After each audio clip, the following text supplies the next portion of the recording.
Apprentissage et sciences de l'éducation. La thématique présente selon moi une grande actualité. En effet, on peut y déceler deux grandes questions.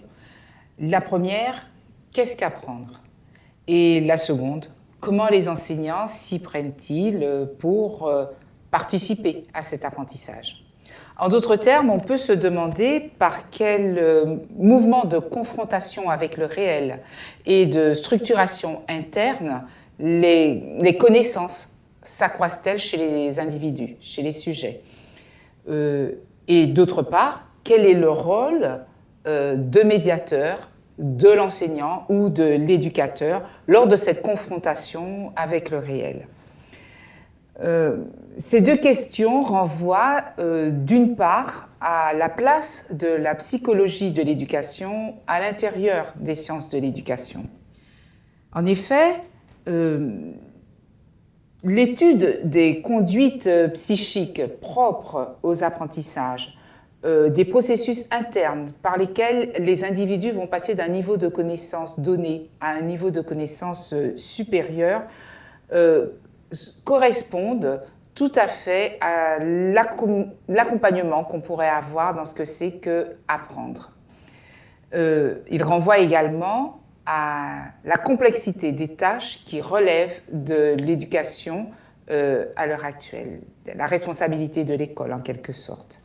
Les propositions de Gérard Vergniaud, qui datent déjà d'un certain temps pour les sciences de l'éducation, invitaient à considérer une entité entre les conduites propres au sujet, à travers le concept de schème, et les situations dans lesquelles les individus étaient confrontés.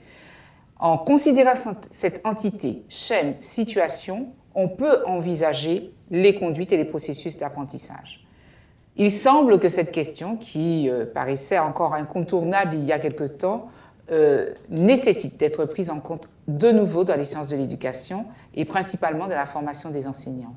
En effet, si on leur demande maintenant, je pense aux enseignants qui sont en formation initiale, qu'est-ce que c'est pour eux apprendre?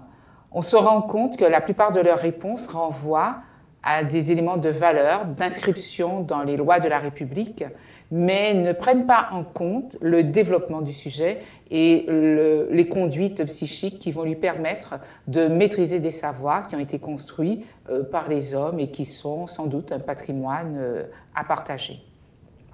Ça, c'est le premier plan de la question apprentissage et sciences de l'éducation.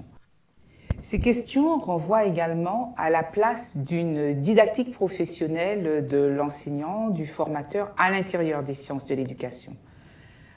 En effet, la question des compétences professionnelles est souvent abordée sous l'angle des gestes qu'il faut connaître, maîtriser, étudier, reproduire, mais il laisse de côté souvent ces gestes les significations qui sont sous-jacentes. Et quand on parle de compétences, il y a également inscrit à l'intérieur des compétences les connaissances et les savoirs qui sont sous-jacents. Ceci mérite d'être abordé, d'être traité et d'être repéré à travers, on pourrait dire, les propositions conceptuelles et théoriques d'une didactique professionnelle ou d'une étude des bonnes pratiques, de ce qui se fait déjà dans la formation et dans l'éducation. Donc, en définitive, apprentissage et sciences de l'éducation renvoient à la fois à une psychologie et à une didactique professionnelle de l'éducation et de l'enseignant, et on pourrait dire qu'elles vont prendre en compte le sujet dans sa globalité, dans ce qu'il a à la fois dans ses compétences, dans ses performances, mais également dans ses difficultés, dans ce qu'il sait et également dans, on va dire, les cultures dont il peut être porteur. Aborder le sujet, le considérer de cette manière invite à développer, à l'aider finalement à se développer et à développer les savoirs, les connaissances qu'il peut avoir.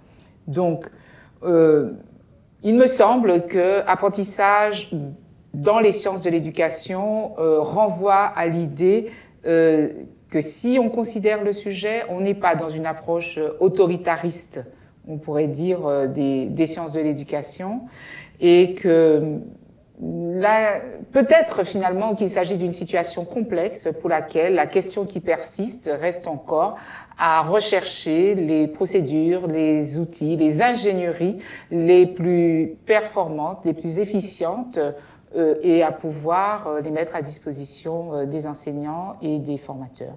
C'est sans doute le challenge qui reste encore pour les sciences de l'éducation, englobant l'apprentissage d'une montée en généralité qui leur donnerait une portée plus large que celle qu'elles peuvent avoir à l'heure actuelle.